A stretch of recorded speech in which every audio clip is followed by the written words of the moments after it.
Hi, everyone. Welcome back to Passing into the Future, the official PASS podcast that connects students to resources and advice on school, the workforce, and life in general. We're your co-hosts. I'm Io. I'm Fabiana. And I'm Alyssa. And we're here today with Richard Albrecht.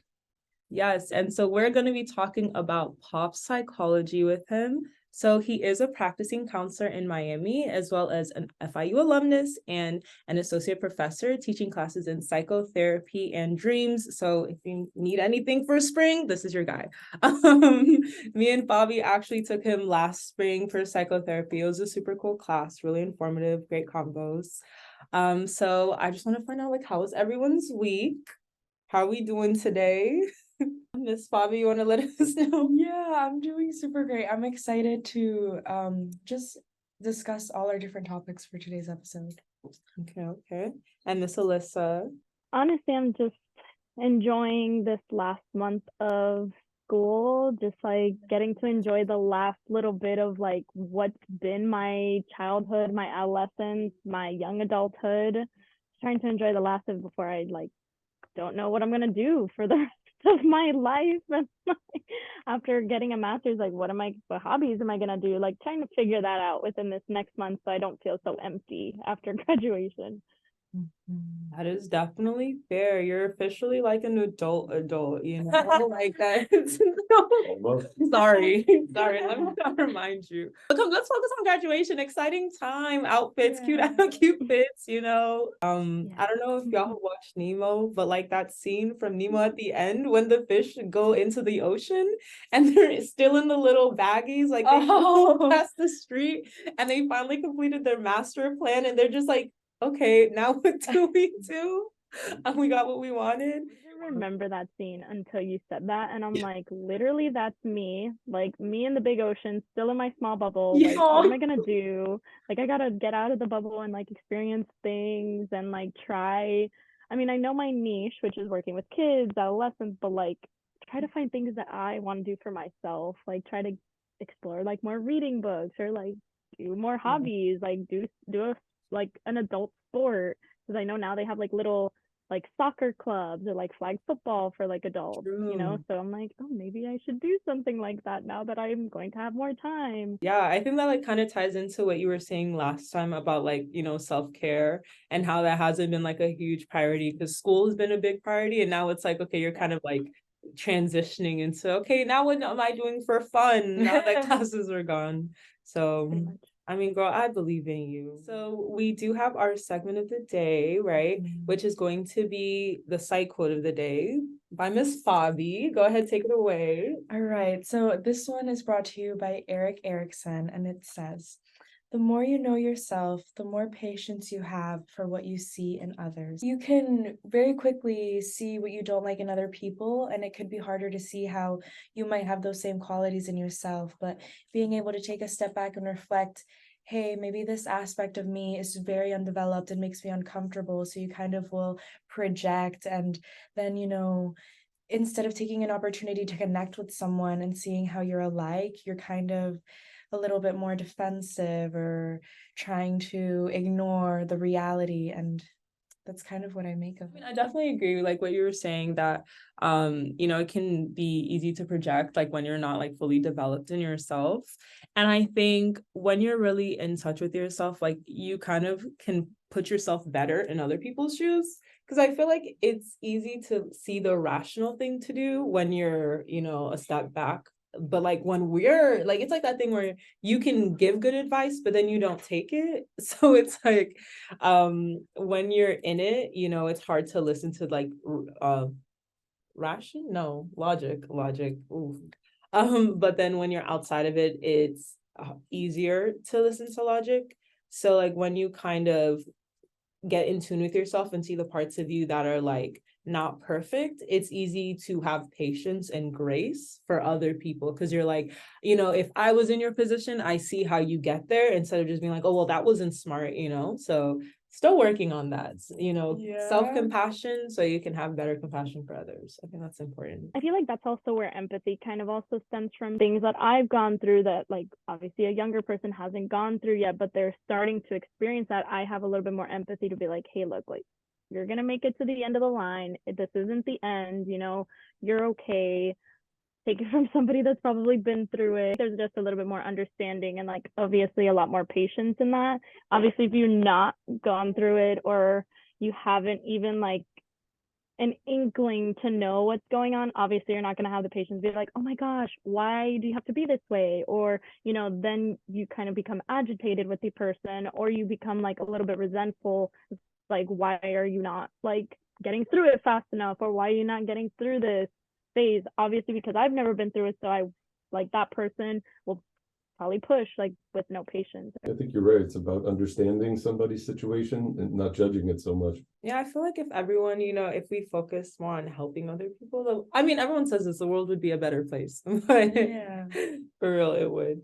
Okay, but I know you had some more quotes. I did. Give us some more. And it's kind of aligned with this topic of you can never get enough of what truly doesn't make you happy. At least for me, I would say this kind of comes in with, like, the responsible aspect of myself. Like, I just have, like, this inner voice that's, like, 30 years old, like a CEO, and is like, I always do things on time, I always get things done properly. But then there's, like, another part of me that's like, I've never really had any work experience doing projects or being a leader. So of course, there's going to be some kind of developmental period that I have to be willing to give myself time to develop. Mm-hmm. So that's how that would play in for me. I'm not too sure if this would fit or if this is going to veer things in a different direction, but I really think that we have an internal guidance system that has two parts. Your feelings kind of give sensory information about what's going on. Each feeling actually means something specific. So if you know what the feeling is trying to tell you, it probably is giving you a clue about what you need to do in your life. And then the second part of the compass is your thinking ability, which is where you're going to make some decisions based on all the data that you have access to. So, like, if you're sad, you've lost something that's important to you. Can you find it, or do you have to learn to grieve for it because it's gone? If you are angry, somebody crossed the line that they shouldn't have, they committed some sort of injustice. Okay, how do I rectify that? If you're embarrassed, you're overexposed. Okay, how do I protect myself? If you're anxious, oh, there's a threat I don't know how to handle. I guess I need to come up with a plan. So usually, well, I think if you oversimplify it, most of our feelings are discomfort. And discomfort actually tells you something's not right. You're supposed to pivot your life until you're probably heading in a direction that feels like it's kind of congruent with you. What's interesting to me is that it's not always like the easiest path, but it is the path that feels like it's the right one for you. So I kind of feel like we're sort of touching on something like that a little bit. When you're heading in the right direction, even if it's difficult work, it's kind of like, give me more, right? This is a good fit for me. I feel like when you're doing something that's a little difficult, you feel good in the beginning because you're, like, avoiding that difficult thing, but then afterwards you're gonna feel even worse about that. Mm-hmm. So I feel like it's a little difficult to wrap my head around the quote. Like, you can't have enough of what doesn't make you happy, because, like, you can chase, like, financial success, but then will you ever have enough money to feel happy? Like, it's like these external things we think are going to bring us internal happiness, and it's a never-ending cycle because that isn't what is going to bring you that happiness. It's like being in the moment or choosing that path that is aligned with who you are, being discomfortable. I definitely am like, I've never thought about that, Yeah. But I get it. It's like you're going to be insatiable if it's not the right thing for you, because you're trying to use, like, I don't know, you're trying to use something to fill a hole that it doesn't fit in. I remember a story from sixth grade, I think. A science class was talking about a caterpillar that used to eat oak leaves, but the more they ate, the more they would starve to death because of the tannins in the leaf. So there are some people who do their approach to life like that. They're sort of gorging on the wrong stuff, but they end up starving to death. They're really not satisfied. They're living in a way that doesn't fit them very well. I've met a lot of very successful people who are miserable. So they've pursued things for money's sake, but then they end up having to do things that maybe are contrary to their character or don't fit them somehow. And after a while, money doesn't compensate. So in fact, it tends to make things worse when you realize, like, why do I feel so miserable even though I have all this great stuff? So it's better to kind of pursue the stuff that's a really good fit. No.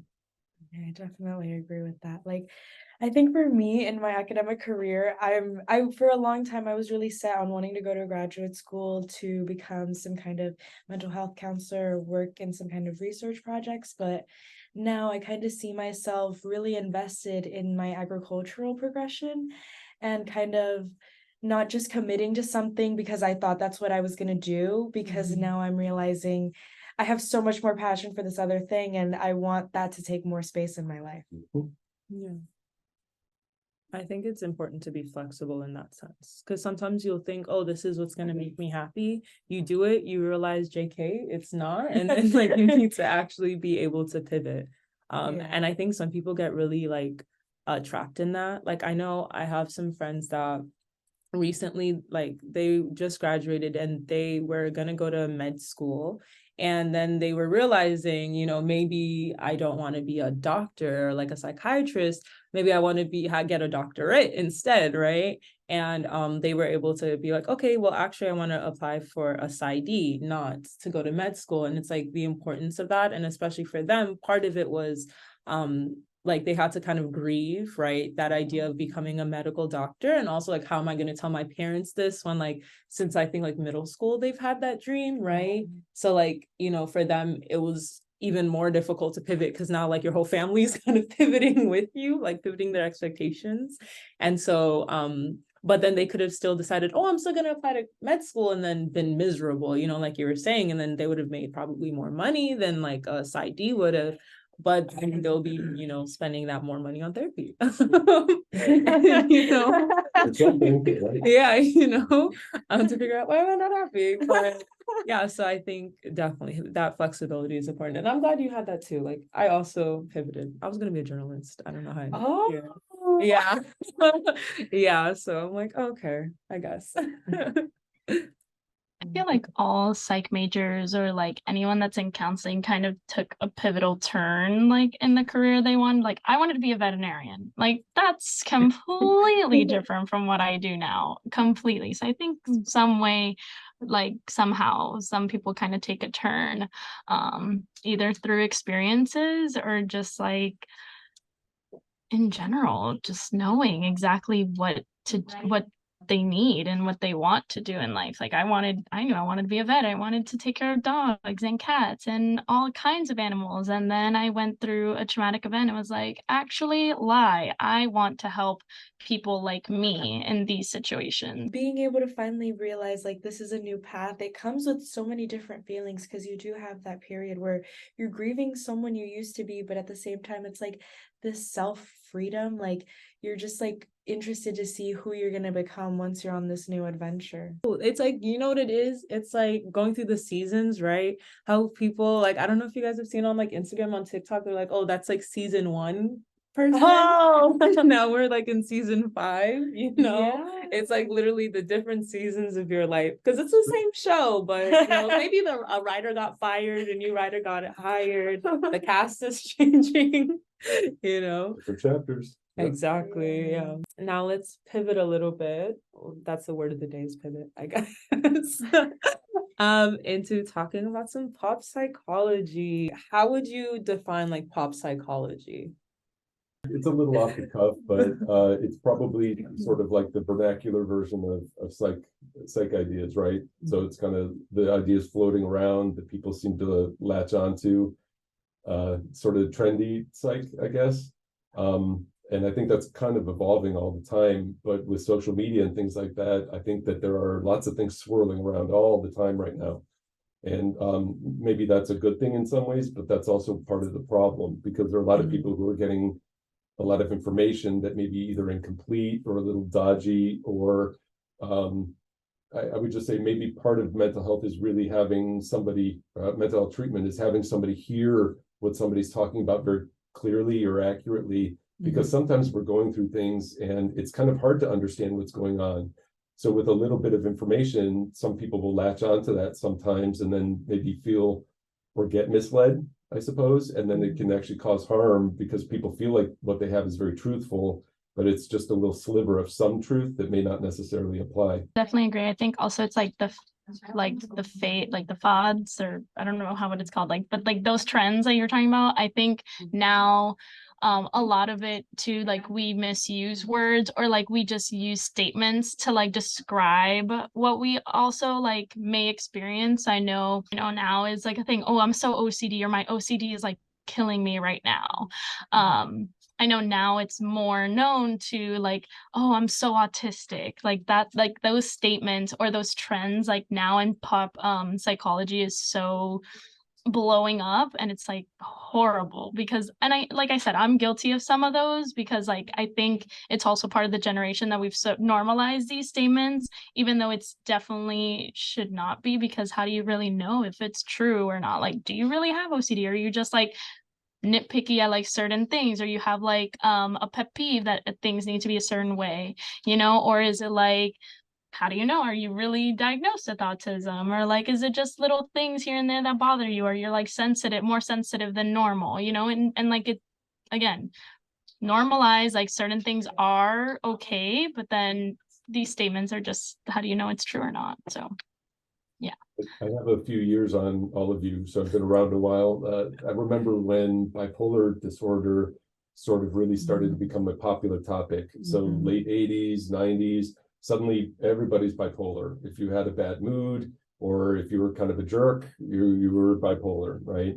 And then it's ADHD, and like you're saying, autism and narcissism. And so I think as research maybe kind of disseminates out into the general public, people latch onto certain ideas because they're conveniences, but then maybe it's not entirely true either.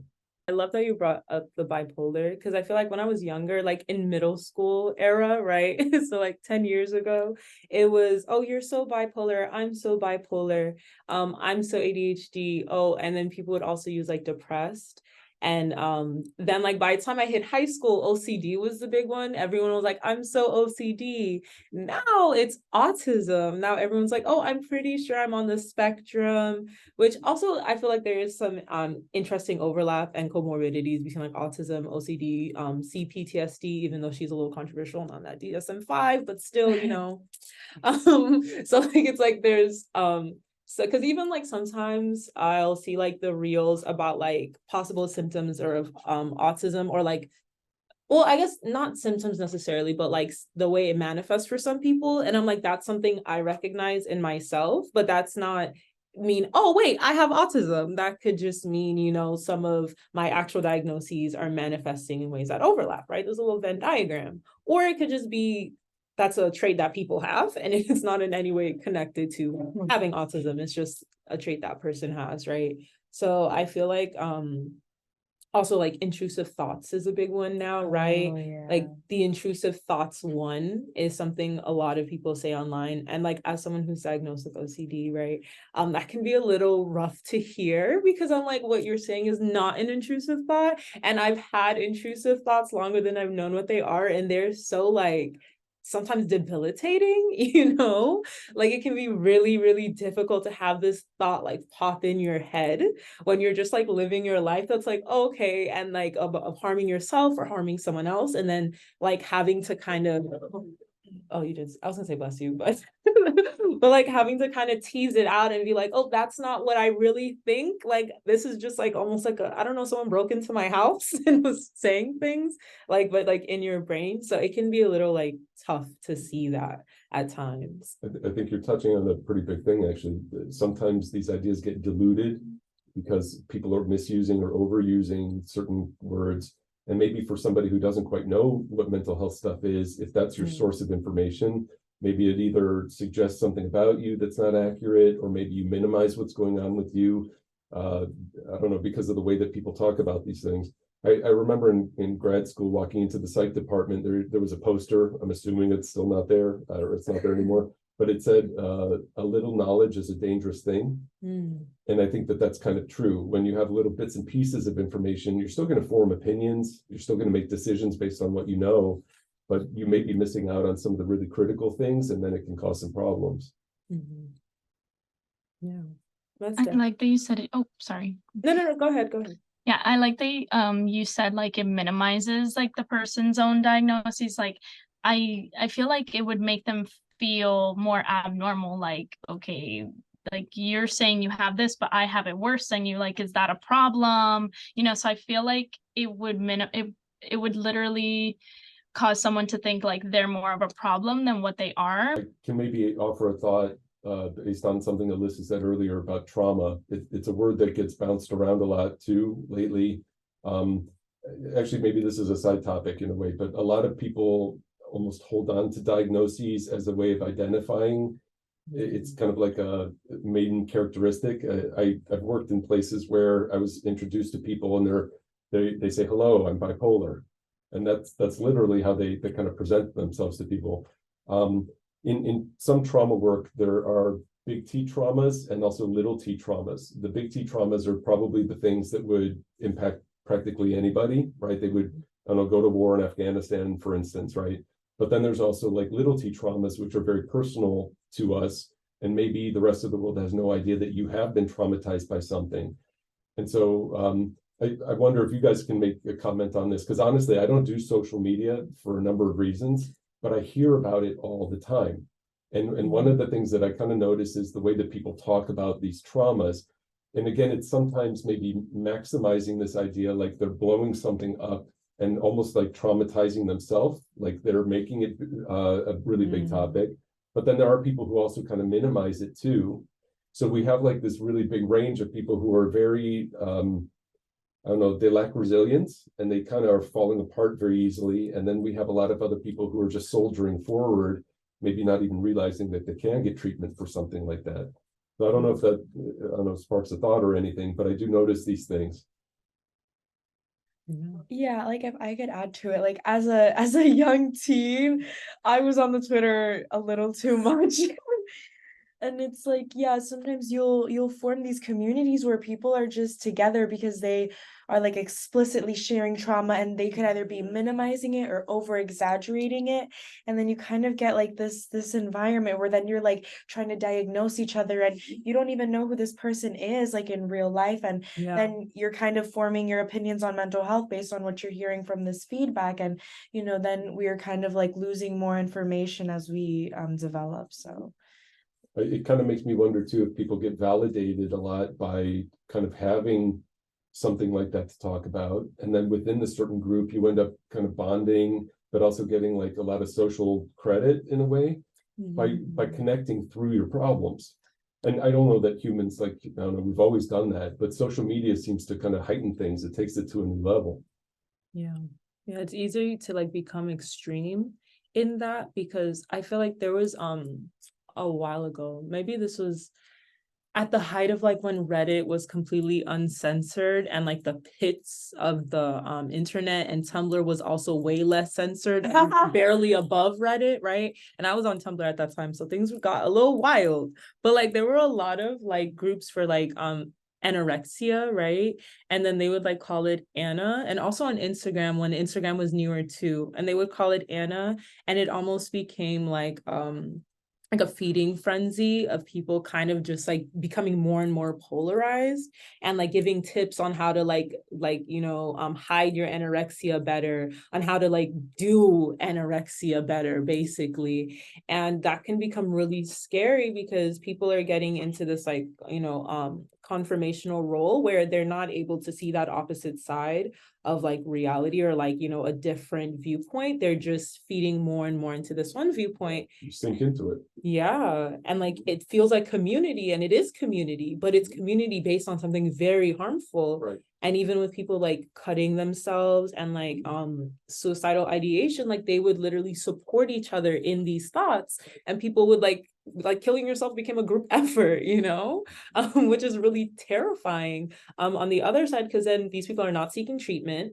they're not expressing what they're doing online to the people around them. So you could just look super normal, but you go home and you're like have 100 friends that are telling you the best ways to kill yourself, and that could be really, I mean, not could be, that is extremely dangerous. There's a phenomenon in counseling that, you know, somebody's problems can become sort of almost like a possession. It's like a prized possession in a way. So you don't want to just rip that away, because what you leave is somebody without a way to define themselves. And I wonder if you're kind of touching on something like that. People find a thing to latch on to that gives them meaning, it gives them a direction, but like you're saying, it can maybe be the wrong direction. And there's a bunch of people tearing each other down accidentally, and yet there's camaraderie in it. Definitely. Like I would say with these groups, like for me, I was heavy on K-pop Twitter and I loved it because like I do think the community and the music, like they'll be there. Crazy. I haven't left those days. Not the weed. Not the weed. Oh no, Korea Boo. Right? I mean, there's subsections, like it's Oh. a really big community, but I would find these people who, you know, I'd share my day-to-day problems, but I realized, like, at least for me and my, like, the use of the internet and my mental health is that I would over-exaggerate things drastically, and I'd actually make myself feel worse. Like, I would tweet things like, oh, what a horrible day, and in reality, I had, like, one inconvenience, but now I'm thinking, I have a horrible day, and I've communicated that to other people, so I am having a horrible day. And kind of like not necessarily focusing on what is actually going on, but getting that like community validation, which then you're like, I fit in a way, because at the time, you know, I do think these communities, they form with people who just want to feel like they belong somewhere. So it's hard to find like that balance, because, you know, if you want your life to change, you know, what that mean? I have to leave this community behind, and then what that entails. Yeah, you know, when you were talking about like people supporting each other and like hurting themselves or like killing themselves, like I thought about it in middle school, like, or like now thinking back of like middle school, that was a thing that people were like, or maybe it was high school, I don't remember, but it was between that time that people were like, oh, cutting is so cool, you should try it, or like, oh my God, you should literally like burn yourself. Like people were actually like promoting for them to do it, and it was like, no, don't do that. Like you don't have like you probably don't have those thoughts. Like you don't feel down, you don't feel depressed. Like there's nothing, like you're just going along with it because it's like the trend at the time. And that's like, it's really bad. Like when I heard about it, I was like, oh yeah, no, I'm not gonna do that when I was in that time, because that was like that pressure or that peer pressure going around, like, oh, people are doing it, it's a cool trend now, you should have cuts on your arm or your leg. And I'm like, no, I'm good. Yeah, and I think that can be a really like big danger of also like misusing mental health terms too, is in like it becomes cool to be this thing and to like have like these like maladaptive symptoms of a mental health disorder, and then so people who maybe don't have that disorder get into that, and I don't know if that they could get hooked to it. I don't know the psychology of that, but I feel like if you know you start getting in spaces of people who are depressed, because part of depression is the thinking process, you'll start thinking like them, and I don't know if that's going to turn into depression or just like a negative thought process, but that in and of itself for someone who isn't mentally ill is also harmful. I took a class when I was in undergrad with Dr. Justin Parent. He was my child psychopathology professor. And I will never forget, it was like during COVID, it was like 2020. At the time when it first came out, no censorship at all. Like they actually showed the scene of her killing herself in her bathroom and everything. And we were talking about it, like, does that affect like the rates of suicide? Like, will that affect it? Will that also affect the non-suicidal ideation rates? Like, will that affect it? And that the class agreed, and I completely agree. Like, especially if you're showing that to youth, like that's like obviously you're giving ideas to those that probably didn't even know what they wanted to do, or they were starting to plan it, and now you're giving them an idea of like, this is how you can kill yourself, this is how you can do this. So I think TV shows now are doing a better job at censoring it, or giving like a disclaimer like, this is going to present suicide, or like underage drinking or underage substance use. And I think because of that show, a lot of kids successfully killed themselves. You're touching on, I think it's an unofficial law, but it's the law of unintended consequences, right? So maybe people are presenting what they feel would be good information, but again, a little incorrect information, or a little too much information to the wrong people, or at the wrong time, can be problematic. And so that's the double-edged sword here. But I feel like also with 13 Reasons Why in particular, like I actually read that book years before it became a TV show. And I don't know if I've told you this, Alyssa. I feel like I've talked about whatever her name is, Baker, and how I had so much beef with her as a kid. I hated that character so much. I feel like of all the mental health literature that they could have turned into a TV show, the fact that they picked 13 Reasons Why, I was like, you were never aiming to help people with their mental health. Like, don't even sit here and lie to us, because it literally, the book itself sensationalizes her killing herself. I feel like sometimes media will say they have good intentions and not really have good intentions. Like, you were trying to make money and get people to watch your show. Don't try to then say, oh, we're focused on mental health. Like, you're only saying that because by the time the TV show came out, we were in a cultural context where mental health was starting to be taken more seriously. But when that book, I don't remember when it came out, but when I read that book, nobody cared about mental health. Like, let's be really honest. And so, like, that transition, I don't know. It just, I don't think it was all good actors acting in good faith. Do you like get a lot of people, like specifically like Gen Z, that after going to TikTok, right? Because you said you've heard a lot about social media, but you're not on it a lot yourself.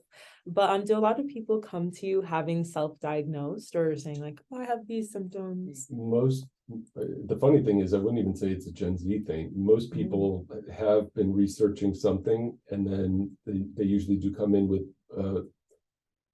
I don't know, something that they can say about what's going on. What I find interesting though is a lot of parents, or I guess people of parental age, maybe in their 30s, 40s, 50s, are frequently sending me texts to watch something, and they ask me, is this true?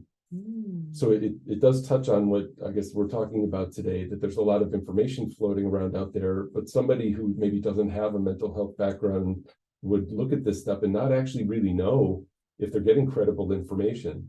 And what's interesting is sometimes I can say, well, yes, this makes an awful lot of sense. But a lot of times I say, well, this seems to make sense in a particular context. And it seems like that context maybe isn't included in the TikTok, or I guess wherever they're getting this. And so maybe that's part of the problem too. Some information maybe is applicable in one part of life or in something going on, but isn't maybe relevant all the time. But I don't know, I kind of feel like young people are always more savvy with the technology that they grew up with. So I'm not seeing a lot of Gen Zers like kind of questioning their mental health through what's out there, but the older generations definitely are not too sure what's up. Doesn't mean that this reflects everybody, obviously, but that's my experience. Yeah. I think that's also something, like, I love that you touched on certain things work in a specific context, because there's a lot of things that are like, oh, how to tell if you have ADHD, or like sometimes there's also like a lot of like femininity and masculinity coaches too, or like relationship coaches that like how to tell if someone has these red flags, and like the red flag will be like they didn't text you all day, or like they breathe air.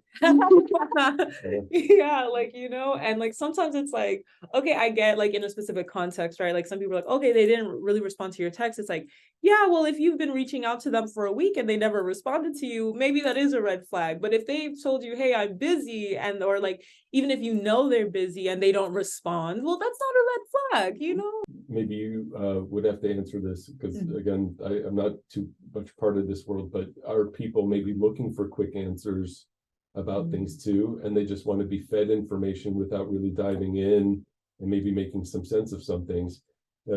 Just to give some context, like in psychotherapy class this last weekend, we were talking about how, at least in this country, people are more likely to want to take a pill, maybe to fix something, because it's kind of a quick fix. It seems like it's inexpensive.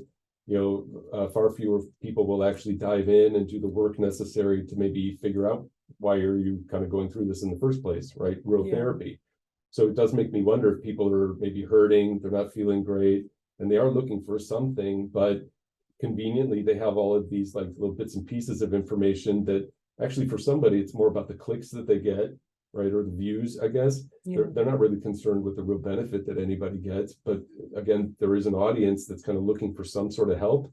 Unfortunately, that would make them vulnerable to kind of being misled. Again, a little information is a dangerous thing. Yeah. I feel like there is a good chunk of people who rely on social media to get news. And I'm not gonna lie, it's very easy to get news like that. And I've gotten a lot of my news from social media to the point sometimes I have to like hop on Google and see what is and isn't real, right?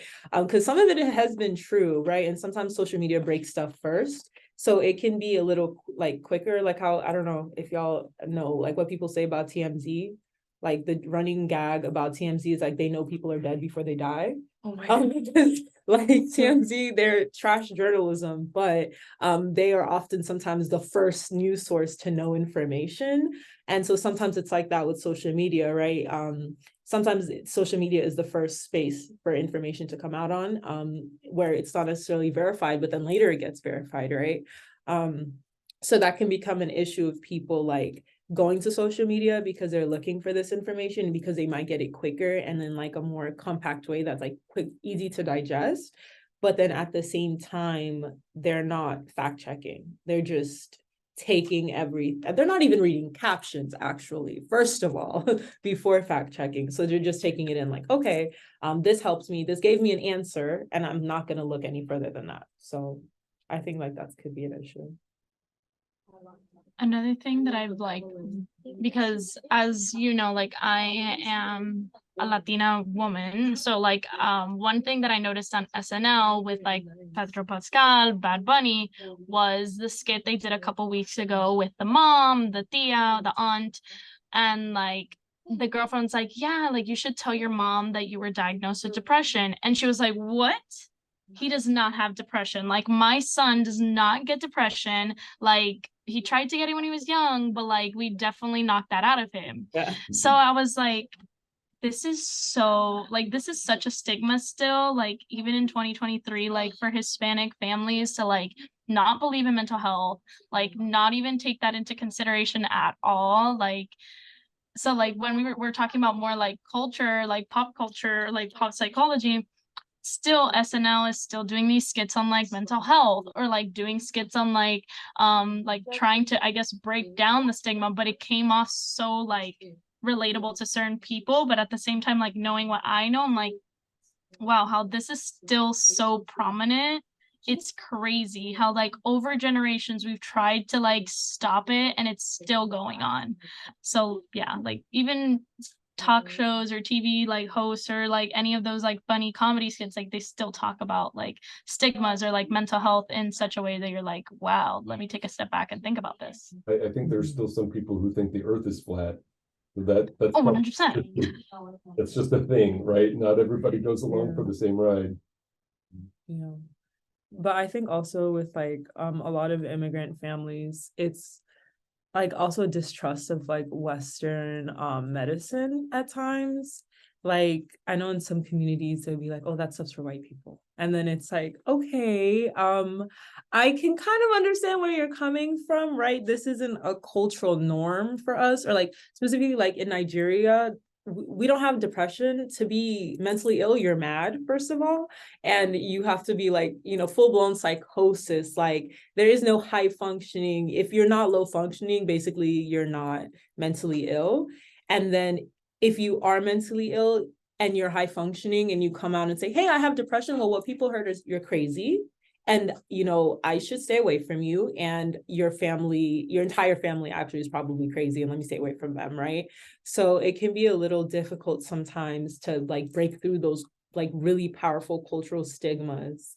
And then like, now you come to the US and then you're like, oh yeah, white people are depressed, not us. And then it's like, well, we're all human, everybody gets cancer, not just white people. Everybody gets, we kind of all get the same illnesses. We are the same species. So if white people could get depressed, don't you think maybe we can? And they're like, no. So it's like also like mental health itself being like, oh, it's a cultural creation. Yeah.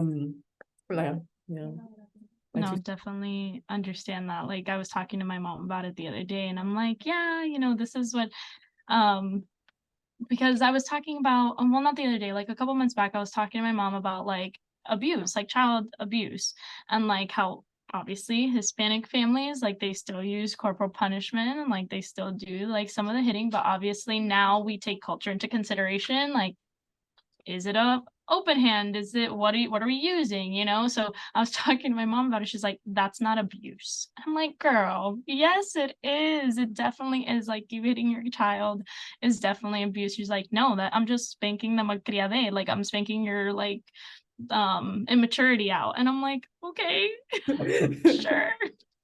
That's still abuse, but okay. So it's still there. Like, that corporal punishment is still like 100% there. So I think it's just like it's gonna take a couple more generations, and same thing like in your culture as well, like in Nigerian countries like that, generation's like gonna go on for a little while, and hopefully we'll try and like help that out in some way, but it's still gonna be there for a while.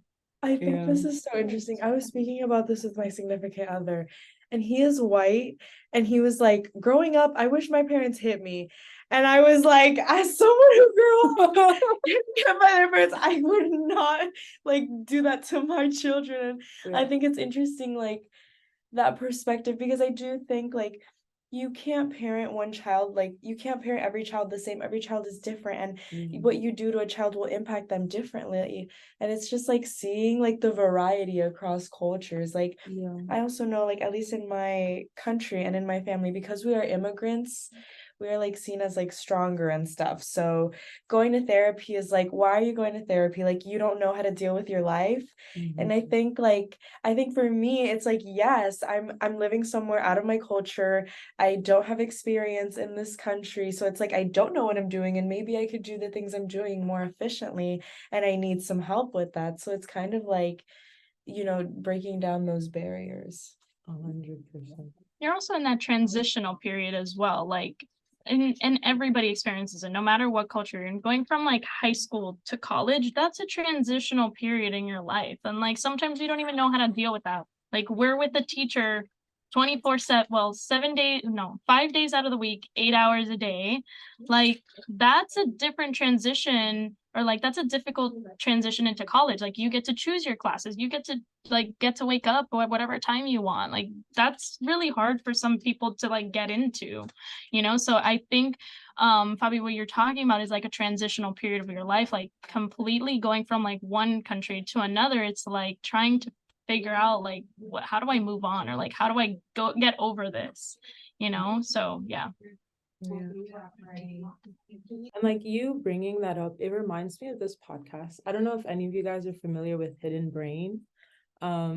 Yeah, like I love that podcast. Shout out Shekhar Vedantam. I hope I said that right. But he did this one episode about how different cultures kind of feel emotions. And how there's like how some emotions are like language dependent, right? Like there's certain emotions that you can't really translate properly into like English or into other languages. And so they were talking also about like, like how you're saying, oh, you can't handle your emotions. That's like what, like You froze. Oh, who? I don't know if you did or if I froze, but you seemed frozen. I don't know if yours was recording. Yeah, it records through the freezes though, so I guess we'll see. Yeah, okay. But okay, just to go back a little bit. Yeah, so in the podcast Hidden Brain, there was an episode that talked about like kind of culturally bound emotions, right? And how there are like certain terminologies and like feelings that we have in different cultures that like you can't really translate into another culture, right? There's like a contextual area within which this emotion exists. And like going back to what you said about how like your family will see it's like, oh, you don't know how to handle your emotions, right? He had a psychologist that was kind of talking about how, like, for instance, I think it's like in more collectivist cultures, and I think they specify Japan, right? If you're angry, it's seen as like not that it's intrinsic, or like your emotions are not intrinsic, they're like extrinsic, like they're situation dependent. So you can just decide you're not going to be angry, if that makes sense. Like instead of like how like in the US people will lean into the catharsis of like venting or letting out anger, like in other collectivist societies, something will bother you and you'll kind of just like let it roll off your back because like that happened, as opposed to saying, oh, I feel this way about that happening. It's just like, okay, whatever, that happened. And how that can actually change the way you feel, like how like kind of like what you do changes how you feel. Like if you act on anger, you'll feel more angry. But then if you decide, I'm not gonna act, you're not gonna feel as angry. And I think there's some like research to back that up, which was something when I learned, I was like, yeah, like that's so crazy. And I feel like it also brings me back to what you had brought up with in class in spring about I don't remember who it was that you knew, but that she went to therapy to talk about her mom, and the therapist was just like, just cut off your mom, right? And then I think that can be a very American, like hyper individualistic, like therapist advice, right? Just cut off your family, they suck. But then, like, you know, everybody here, we're from other cultures, right? And so family is not like you just dip out. It's kind of like you, even if your family sucks, you kind of deal with that because like there's that idea of collectivism. Actually, you're touching on another word that gets used an awful lot lately. It's boundaries, right? Yeah. Right. But what's interesting is the way that people tend to use the word. And so what I get to see is a lot of people who cut people out, like just disappear, whatever, under the name of boundaries. So unlike you just described where people maybe figure things out, they just sort of run the other direction. And so you see this a lot. I think it kind of tears the social fabric a little bit. You know, relationships are a little bit more tentative at times. People just kind of run away from each other instead of sorting each out, whatever the business is out. Yeah, to be continued. Yeah. Any thoughts from you? Okay. Well, yeah, no, I definitely agree with that. Like, I feel like a lot of times people think boundaries are about controlling other people's behavior. Whereas a boundary is supposed to be like, this is the line for like, I guess, my peace or like my property in a sense. So like what you're really supposed to be doing is controlling what you like happens within you and your actions and what you say. But then people think it's like, oh, my boundary is that you don't talk to me like that. Right. And it's like, that's not your boundary. Your boundary would actually be, if you like start yelling at me, I'm going to exit this conversation, right? Because that's what you can do. Right? It's not you can't do that. It's I'm going to do this. If this happens, like this is not going to enter my space. And everyone's so quick to say, cut people off. These people are so narcissistic. And sometimes like the things people say are narcissism, I'm like, that's just a human being existing. Like, are we all narcissists? Like, do you know what narcissism is? Like, you know, I do want to ask people that a lot online. Yeah. Wait, Alyssa, you're muted. No, I know. No, I definitely agree. That's like other people kind of assume that it's like you're trying to control them, like you were saying, but honestly, it's to control you. And like also setting up those lines of like, this is my threshold. If I pass this threshold, you're not gonna like what's on the other side. Because I know it's happened to me where I've like set the boundary, and like once or the person exceeds that boundary for me, it's like, well, now I'm gonna pop off, or like I'm gonna tell you something you're not gonna like. So, you know, so it's kind of like setting that boundary for yourself so you can, like you said, have that peace of mind, have that tranquility, have that like, you know what, there's no reason for me to be angry if I have this barrier up or this boundary up. But the moment you pass it, then like you're gonna get the wrath, or you're gonna get the sadness, or you're gonna get whatever emotion is behind that wall. Yeah, 100%. Okay. So do we want to talk about the MBTI? That's my final topic. I mean, what can we say about it? What are our thoughts on it? Does everybody know their type? And well, but it changes. I would have to take it more recently to know, but I don't really believe in them. No.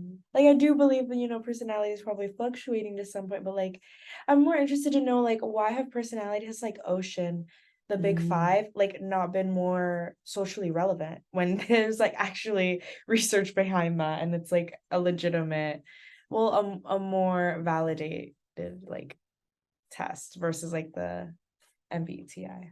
I think you answered your own question. I The research. know, but then it's like the pop culture aspect, yeah, like it's something that's applicable to all, like I guess because the big five is like conscientiousness, openness, extroversion, neuroticism.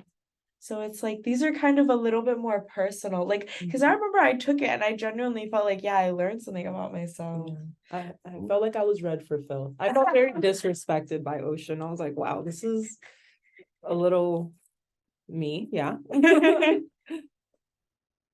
I mean, in general, any tool is useful as long as you understand its limitations.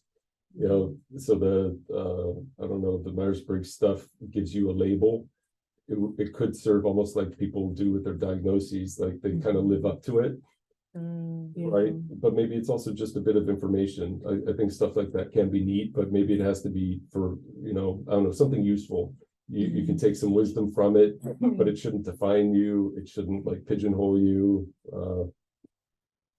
I agree. I mean, that's why like when certain jobs are asking you to fill out personality tests, I get very scared because like depending on the day, I'm two different people. Like, you know, which version are you getting? Like, what's the culture? Business card. Which personality are you getting today? Right? And you have like different business cards for different personalities. Today I'm It's like, doing purple. This is Christina. This is this person, and now you got Alyssa today, the real me. But put them all together, you got like a monster. No, I'm kidding. Yeah. So like, I mean, I feel like that might be, you know, I would be an asset to your company because I'm like 4 workers. You know? Let's go. Yeah, like, DID, yeah. But no, I definitely like agree with that. Like you kind of have to not personalize these things too much. But I feel like we really live in an era where like it's like this almost constant need to put people into categories. Like maybe I'm chronically online, right? So even on Instagram, like I'm super into fashion and stuff, and like I learned about this new thing called like color analysis, but like your season, right? And then like now I learned there's undertones and overtones. And like the seasons are like you might be a soft fall or a soft winter, a harsh winter. And I'm like, I still don't understand it. And they'll put like the picture of one person in 2 different outfits and like this is their color because this is their season. I'm like, the girl looks the same in both. But I feel like there's this like constant need to categorize, and then people start to really like put their categories first. Yep. And even with like any type of social label, right? Sometimes it's like sexuality, it can be religion. Those are like, I feel like religion, ethnicity were usually like the traditional big ones, right? Like where you're from and your religion are like the ways we naturally like form communities. So that's like the first way we'd categorize ourselves. But now it's like things that form more like cross-cultural communities or something, right? It's like things like sexuality, gender, like mental health issues, and then like you'll see people's like bio on Instagram has like their mental health issues next to the pride flag and their like country's flag, you know. And like yeah, like I feel like if you put your religion and then your country on your bio, okay, cool, that tells me something about you, but girl, also you got PTSD, like why did I need to know? What does that tell me about you? Don't trigger me, I don't know. But then it's like, what are your triggers? And it's getting so personal. You like might as well add that. Like, you might as well tell me what happened. At this point, I'm invested. Start the therapy session. Right? And I feel like it just like it keeps going almost, and people be like, oh, and my season is a soft autumn. And I'm like, what does this mean? Like I even learned about like this body type like thing too, like the Kill body type test. Like, no, there's like categories for everything, and I'm just like, this is so irrelevant to my life, and now I want to take this test. I've never heard of it. You don't need to. This may veer off a little bit, but I do think that if you look at more collectivist societies, there can be a tendency to fetishize differences because people also do want to stand out as individuals at times. Yeah. So the more like the social, I don't know, fabric is kind of like the topic, people have a funny way of trying to stand out. But then the interesting thing is that so many people try to stand out doing exactly the same thing. So as an old guy, you know, watching in the last few years, it's just interesting to watch people experimenting like with tattoos and clothes and like all of these things that kind of are made to kind of express your individuality. But to somebody who's sort of a little removed from it, it all looks very much the same. It's kind of like your cool autumn idea, right? It looks the same in whatever she's wearing. Yeah, I think that's a big thing, right? Like some subcultures becoming pop culture is another like really big thing. Like tattoos used to be really like, but now like everybody has tattoos. Like you'll go to the doctor and he has a full sleeve. Right? We don't have that like stigma anymore. right? But I don't know, it does, like, sometimes it just like turns into everybody, like everyone's trying to be so unique that we just turn into this other unique, but it becomes the norm. It's not unique anymore. And then it's like hard for us to like read each other because it's like we're both trying to do the same thing so differently. Like there isn't like that common ground kind of. Yeah. Mm. I guess like that. Yeah. Those are all my questions. Any Yeah. final thoughts? Any final thoughts? Any passing advice for the listeners? Any feedbacks? Mm. We love feedback. Oh, yeah, I appreciate you having me on. But I think where I tend to shine is sort of in the face-to-face meetings with people to figure out like how to connect the dots in their life. So I don't know. I hope I was useful in anything that I could offer here. But I like that you guys are kind of putting on something like this because there's definitely a need. And I think there are a lot of great people out there that you could probably attract to something like this. So I think I don't know, it's a good thing. Oh, thank you so much for your time. I know you Thank were you. amazing. You gave us a lot of great input. It was a nice discussion. Of course, thank you for Thank you for coming your on. Thank you. Yes. So, again, to our viewers and listeners, if you have any comments, questions, critiques, whatever it may be, feel free to email us at pass@fiu.edu. And you can also follow us on Instagram at pass.fiu. So that's PASS.FIU. And, just keep in touch, engage, and thank you guys for listening. Bye. Bye. Oh, and actually, I'm also gonna put, if you guys ever need therapy, I'm gonna drop the info. And for you too, actually, when you get that little website, don't even worry. We got 2 counselors right here, okay? Consider this their counselor interview. Hire them. Okay, bye. Give me 2 years, 2 years, and eventually the people that will be listening will have children, and then you can give me your children to treat. True, yeah, give her your babies. Think about your kids right now while you're an undergraduate. Exactly. Okay, bye guys. Bye.